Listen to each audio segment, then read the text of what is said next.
For my podcast assignment, I chose to do it on the discrimination and harassment in the workforce, especially when it pertains to the LGBTQ community. With construction management being a primarily male-dominated field, there has been a movement of homosexual individuals entering the field just because that number of homosexual individuals is rising. And discrimination, the definition of it is the unjust or prejudiced treatment of people based on the grounds of age, race, or sex. So you can kind of see where that's going. Discrimination with the homosexuals, they can face a magnitude of situations in the workforce. They can be anything from comments to just snide jokes or rumors or totally being fired or not hired just because of their preference in sexuality. And today's standards are changing. You know, the homosexual individuals are allowed to get married now. They just have a lot more basic rights everywhere, and they're not hated on by everyone like they were a couple years ago. And according to a survey on BusinessInsider.com, it recently polled its users about the harassment in the workplace. And it said while a majority of them that participated in the survey felt safe, almost 40% of them said they had witnessed or been victim to harassment. And that number is that's terrible nowadays, considering, that's almost 1 in 2 people, nearly 40%, being harassed just because of their sexuality. And we're going to have to change that.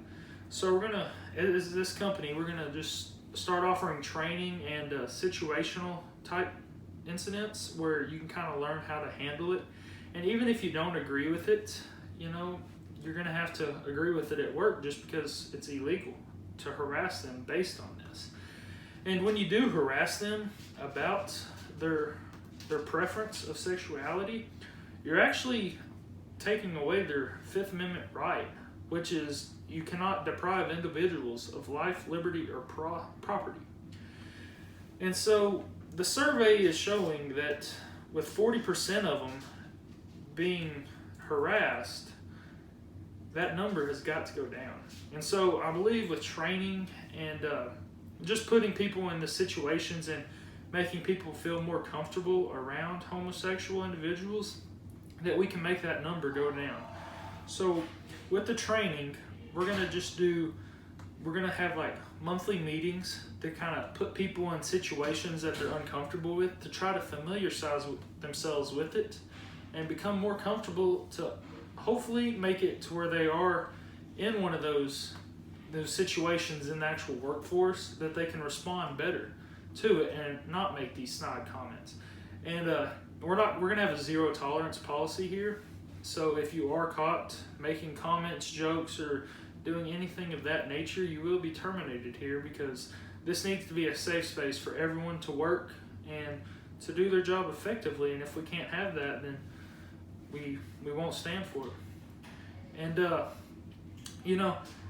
with this field being so male dominated with heterosexual males, that number is going to change drastically as time progresses. So with people, the small numbers starting to come in right now, that number is really going to ramp up as time goes on. And especially with, they're getting more rights today. Life is easier for them now to live and not be harassed than ever. And then just in the workplace, we have got to make it to where they aren't harassed. We're going to have zero tolerance policy. And honestly, if you are caught harassing them in the workplace, you can be sued and even criminally pursued by the law and go to jail and other terrible things. So it's really just not worth it to do it, despite how you feel. You just have to keep yourself together during the workplace, or it can be detrimental to yourself. And if you're caught harassing here, like I said, it's a zero tolerance policy, so you will be terminated on the spot, because we're not going to stand for that. And finally, I just wanted to talk too that the 14th Amendment also states that you cannot violate an individual's rights to protection. And what that means is that the workplace should be a protected environment for an individual. That's why we have, other agencies such as OSHA that protects people in the workplace. And so you also got to protect them from being made fun of and comments and jokes, because that can be detrimental to these people, lead them into depression, just many other things. And we're just not going to stand for that here. We're going to be better. We're going to have training for this to make everyone more comfortable with it, and hopefully there will be no problems with it.